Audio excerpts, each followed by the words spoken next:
Good evening મિત્રો. હતો હું સૂતો પારણે પુત્ર નાનો, આ કવિતા આજે આપણે સમજીશું. બહુ સરસ દલપતરામે આની રચના કરી છે. માની મહિમા સમજાવી છે કે માં એ માં, બીજા બધા વન વગડાના વા. તો એના વિશે શબ્દ આમ છે મિત્રો: હતો હું સૂતો પારણે પુત્ર નાનો, રડું છેક તો રાખતું કોણ છાનો. હવે આને રાગમાં આપણે મિત્રો સમજીએ. હતો હું સૂતો પારણે પુત્ર નાનો, રડું છેક તો રાખતું કોણ છાનો.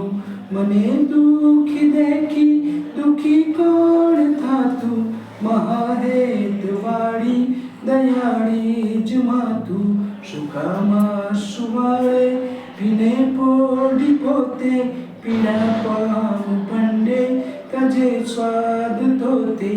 મને સુખ માટે કટુ કોણ ખાતું, મહાહેત વાળી દયાળી જ માતું.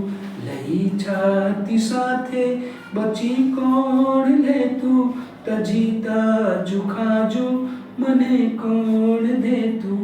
મને કોણ મીઠા મુખે ગીત ગાતું, મહાહેત વાળી દયાળી જ માતું.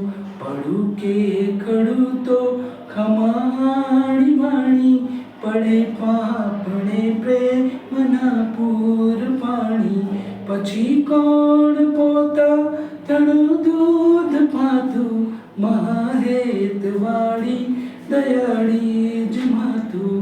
દલપતરામ આના રચનાકાર છે મિત્રો. બહુ સુંદર મા વિશેની રચના અહીં સમાપ્ત થાય છે. Thank you.